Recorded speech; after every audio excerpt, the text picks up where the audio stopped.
So you want to make so much testosterone that your balls end up on the verge of exploding. All right, let's get into it. About 4 years ago, my routine was just waking up, training for video games because I wanted to make a gaming YouTube channel.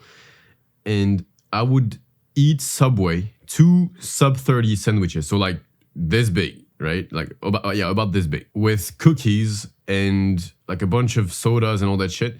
And every time I just tell myself, hey, it's okay. There's some vegetables in there, so it's all right. On top of that, I wouldn't go out much. And when I did go out, it was with a big sweatshirt on, right? Covering most of my skin.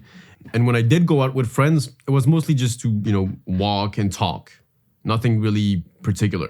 You might think it's just a random story, but everything I was doing in my old routine was conducting me to have shitty testosterone. And what that did is I ended up being about 220 pounds, so 100 kg. And almost pure fat, right? I had a little bit of muscle, but at 100 kg, I looked skinny fat. But since then, I've found some solutions. So right now, I'm going to tell you the 3 most important factors to have beast fucking levels of testosterone. Now, do you need any money to apply what I'm going to teach you? No. It's not like all the other advice, buy a water filter, do all these crazy, expensive, fancy things, right? No, nothing like that. Minimum budget for all of it, sometimes no money at all. So the first one is food and water. So let me tell you this. Back then, in around the same period I was talking about in the first story, I would jerk off for a long time sometimes. Like I would do fucking marathons. I would give myself the excuse that it was to train to last longer, which it did work, but it was mostly because I was bored, right? But what would end up happening is sometimes I couldn't get hard at all. I could get hard a little bit at the beginning, but then it would just go off the handle. Like it wouldn't work. I would be fucking, stroking it for long periods of time, like 10 minutes, 20 minutes, 30 minutes, nothing at all. It would just be flappy. And I'm telling you this because we talk about testosterone a lot with, how it makes us want to work hard and how it makes us have muscle and how it makes us lose fat. But we gotta not forget that it's a sexual hormone. At the end of the day, it's for libido. Like you increase testosterone for this kind of stuff. Testosterone is for sex before anything. The reason it makes you lose fat, gain muscle, and all that good stuff is because it helps you find a partner more easily. And the reason I just told you this story is a lot of times people assimilate old age, like, you turn 30 and suddenly you get ED, like erectile dysfunction, and you start, your dick doesn't work anymore. And they just tell you, it's normal, at a certain age, testosterone just goes down, nothing special. All marriages start to fail at this point because no one has good libido anymore. It's just age. But if you look at any man over 30 that's eating correctly, that's eating food that's actually good in nutrients, you see that, first of all, they have a good body. Like they don't start getting dad bods like everyone. And they had good libido. They have a good marriage. Sex life is going great only because they eat correctly. The only reason they tell you that once you reach a certain age, you're going to start declining is so that you feel okay with eating shitty food. Because then you tell yourself, hey, it won't change anything. Like I'm going to lose my testosterone anyway. So here's the best advice I can give you about food that's good for testosterone. Go for food that's nutrient dense, that has a lot of nutrients in it, and that promotes low inflammation. Most of the food that promote low inflammation are the ones with antioxidants. There are also others, but I'll talk about it later. If you want to know what causes inflammation, just start eating red meat only for a little bit, like a day or two, just eat red meat. And then start reintroducing other foods little by little.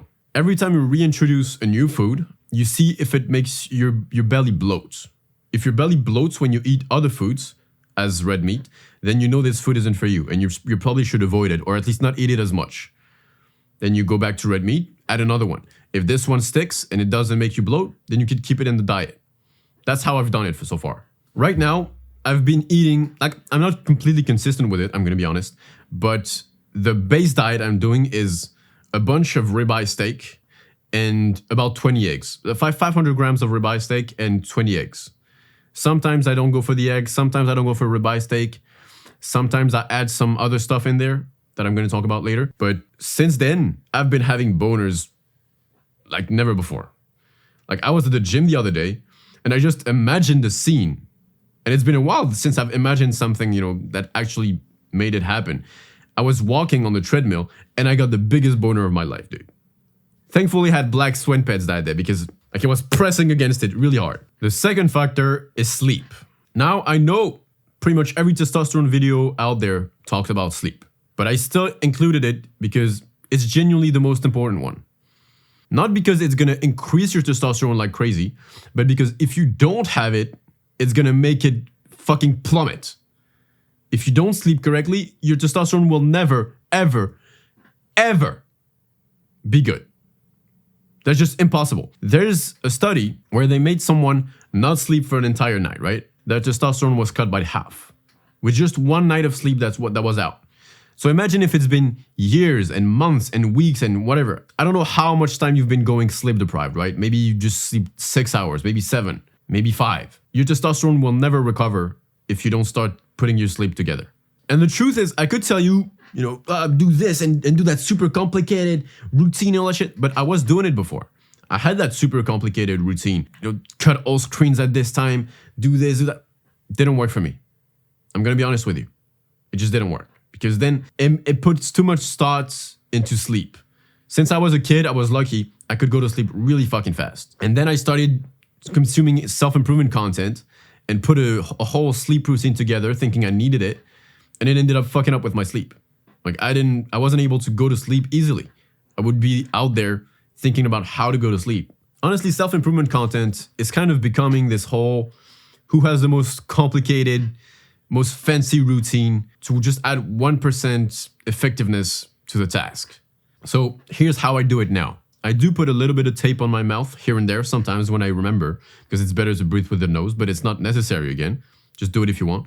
I put a hat on sometimes, like a little beanie, to just cover my eyes a little bit so that it doesn't have too much light. But again, not completely necessary. It's just a good thing to do sometimes. And the two only things I do that I think are necessary are to have a cold room.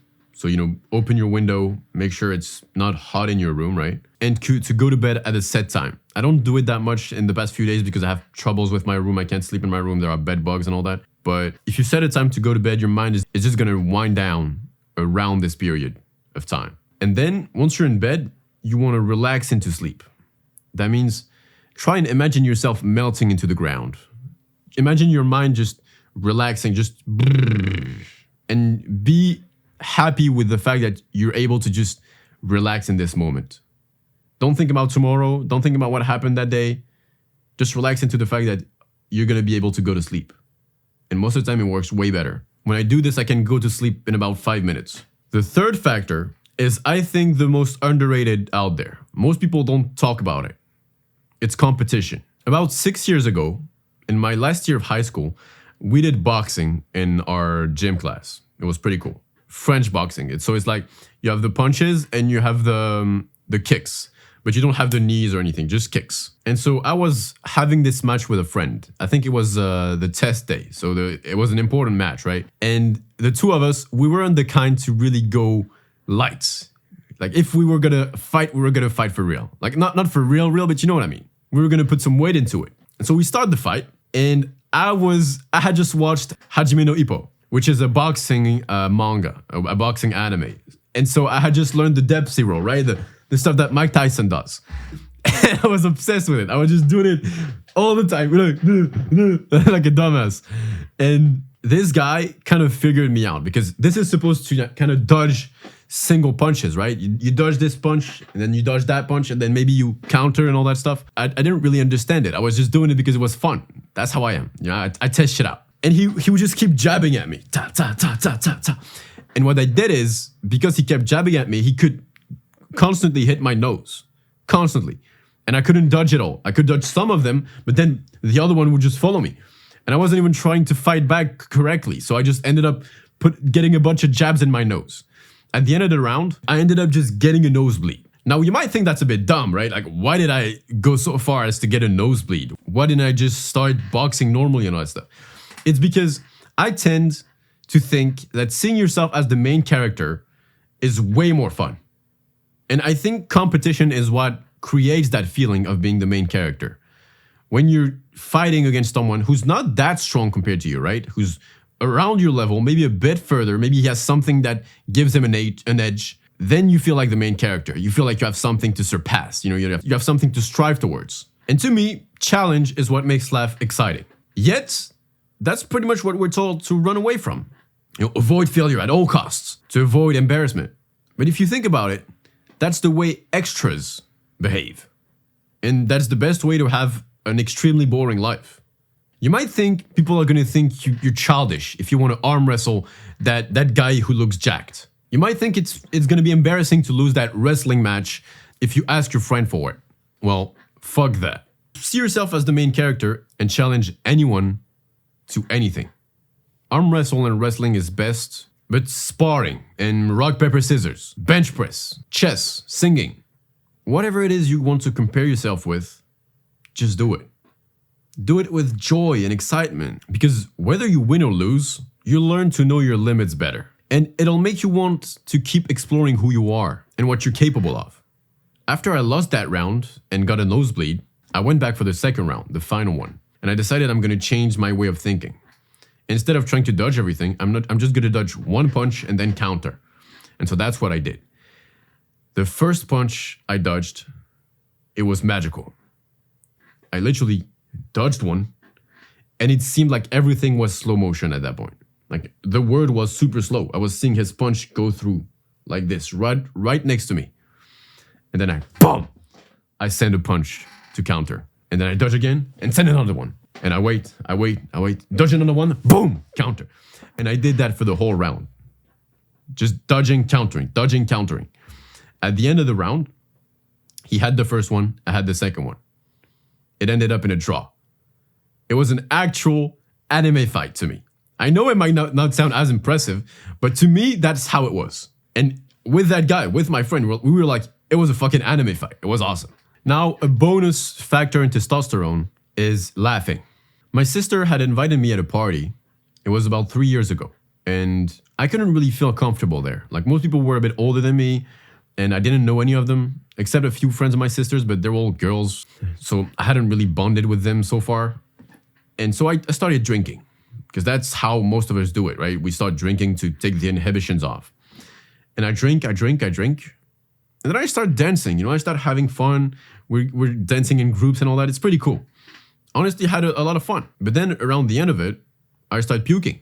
Like puking hard, like blah, blah, blah, all over the place. Of course, like I could go to the toilet, but it wasn't a good time, right? And after that day, I decided I won't drink anymore. And honestly, I haven't drank since. The reason I told you this story is because I want to emphasize that overall, we just want to laugh more. We just want to have more fun. The reason we drink most of the time is because we just want to be able to just be ourselves, have fun, not care about whether we need to look serious or anything like this. So my advice is laugh more. Laughter lowers cortisol. Cortisol is a stress hormone. So after you've just eaten or after a workout or whenever you want, watch something funny. Have a good laugh. And you'll make more gains, honestly. And let yourself laugh at random shit more often. Don't be the good humor police. Just laugh instead of just smiling timidly. Who cares if the joke is really that good? Just fucking laugh. I know it sounds weird at first, but trust me, now I just laugh for pretty random shit. And I don't care if people think I laugh for bad shit or for the wrong humor or whatever it is. I don't give a shit. Because life is just better that way. Laugh and live without constraints, and you'll just enjoy what you do way more. Just 2 days ago, I was with my sister, and we just played the Wii together. Not the Switch, right? The Wii, like she has the old one. And we would just play Smash Bros. We played the Wii Sports, that old game with bowling and tennis and boxing. And while we were doing all this, I was going crazy. Like I'm the kind of guy, I scream whenever I get angry. I get passionate about it. I'm like, fuck! And then the tennis, yeah! I do everything with 100% energy because that's what makes the moment awesome. That's what makes it fun to do. When I play basketball with my friends, I pretend I'm a character from Kuroko no Basket. If you've never watched it, basically there's a character in there that's called Akashi. And that guy is good with attack and defense alike. But one of the things I like to do is, when I'm defending, one of the things he's known for is intercepting balls. So what I do is, I just try to intercept balls, and when I do it, I say something like, Akashi, Akashi, Akashi. And this way, when I intercept the ball, and I say Akashi, it's it's fucking cool because I pretend I'm the character. When I take a shoot from really far away, I say Midorima. Because there's a character that's called Midorima that's really good at shooting 3-pointers for very far away. I'm just having fun with that shit. I don't give a shit about looking stoic. I don't give a shit about looking serious, looking cool. I'm just having fun. And the truth of it is, it's gonna help you with girls as well. Because when a girl sees a guy who can have fun, she knows she's gonna have a cool time with him. Yes, it's good to be jacked, it's good to be tall, it's good to be blah, blah, blah, blah, blah. At the end of the day, a girl wants a guy who she can have a cool life with, an exciting life with. So if you want to provide an exciting life to a girl, have an exciting life for yourself. And it increases testosterone. So hey, it's win-win. Oh, by the way, I left a Google Docs in the description with a list of all the good foods for testosterone that I've gotten so far. If I found some others, I'm gonna add them. But if you just eat this, you should be fine. And don't forget, work on the inside and the outside will follow. Take care, man. Jenny.